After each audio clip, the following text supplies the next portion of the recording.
Well, joining me live, Representative Ken Sweezey. Nice to see you. Thank you for having me early this morning. Oh, absolutely. And of course, you know, well, I'm not going to say newly elected, newly sworn in this month. Must feel pretty good. Yes, it's been a fun, 23 days. Absolutely.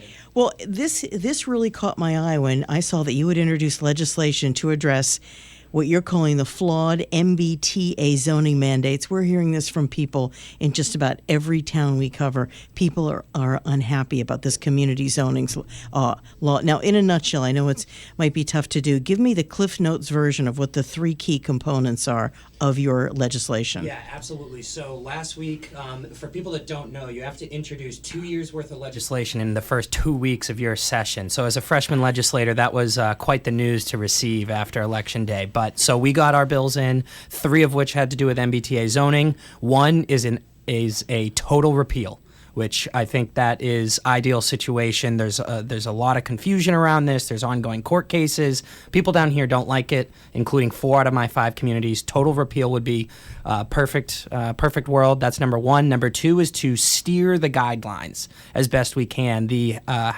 Executive Office of Housing and Livable Communities has the SJC said that the guidelines were formed poorly and they negatively affect our communities. So what we do is we basically state that any compliance guidelines will be pushed off until 2028 so that all court cases can be settled, as well as retracting the scope of the HLC punishments, if you will, to only the 4 that are in the actual law. As you know, right now, we've come across news of fire grants and all sorts of other stuff that is being negatively affected. Basically, any discretionary funding, we want to pull that back in and make sure that the legislature is the one that is actually controlling this. Oh, sorry. And then the third one, then quickly, I got another question for you. The third one is basically exempting all of what they frame as adjacent towns and adjacent small towns. This was meant under Governor Baker to be something that was transit focused, and it makes no sense for a town like Marshfield to create zones that are 5+ miles away from the closest station over at Greenbush, and that is a lot of communities. That's Duxbury for me as well. There's a lot of communities that are getting hit with these punishments that have no transit, and it just doesn't make any sense. So we want to exempt all adjacent towns. What we were hearing from some of the local fire chiefs, we were hearing that their grants that they would use to buy equipment, they were going to be withheld. It just seems, I'm not trying to put my opinion in here, but it seems nonsensical. I'm not sure what the goal is. Yeah, I mean, and what I fear and what I will say to people that are listening is expect this to get worse. If you read any of the letters, Chief Reardon, for example, over in Duxbury was very transparent. He's done a great job sort of leading a lot of our departments down in the area as well, sent an open letter to the governor I encourage people to read.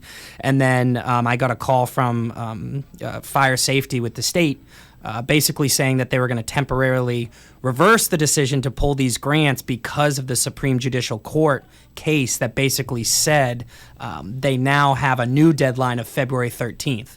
My very first question was, what happens if they submit the reimbursements for that grant on February 14th? They did not answer me. What I fear is that it was an accidental, like they put the carriage in front of the horse and tried to pull these fire grants without realizing that they had accidentally put everybody back into temporary compliance, interim compliance. But after February 13th, if you don't have an action plan, you will no longer be in temporary compliance, and I believe that they're going to pull these grants away again. So this is a fight that is going to be ongoing. The administration, for some reason, is digging their heels in, doubling, tripling down, and It's really beyond me why that's happening. I was just going to ask you, my question is, what am I missing here? Why is the intensity so focused in this? Because, again, correct me if I'm wrong, and I've mentioned this on the air before, in the bylaw or the Community Zonings Act, the word affordable is not in there. Right. It's just density. Right. So in theory, if you had 15 units on 1 acre, they could be $1 million condos. Correct. And in some parts of the South Shore, that's probably what it would be, depending on where the zone is. But you're 100% right. I don't understand when all the talking points that are coming from the administration aren't aren't in good faith, to be honest with you, because they might argue that someday that the stock will increase, but in no way are these units affordable. They're going to be market rate, which everybody knows is well beyond the means for the average person who lives here. No way a young person or an elderly, a couple trying to downsize can get into any of these units. It makes no sense. It's not transit focused. It's not worrying about affordability. It's strictly a density thing, and it's really negatively affecting our towns. Do you have bipartisan support for this? Absolutely. So the adjacent, the third bill that we mentioned, the one that exempts adjacent towns, I actually co-filed with Representative Kearney, who represents Marshfield, Situate. Right. So that was really great that we could do that together, have a lot of other support. We just sent out all our requests yesterday to have as much sign-on from the reps that have non-compliant towns as possible. So yes, we already have Republicans and Democrats on all three bills. I know Senator O'Connor has filed legislation.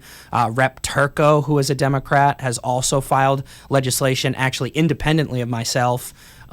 Representative Brad Jones, Representative Paul Frost, Representative Robertson. So I just listed people from both parties from all different places in Eastern Mass.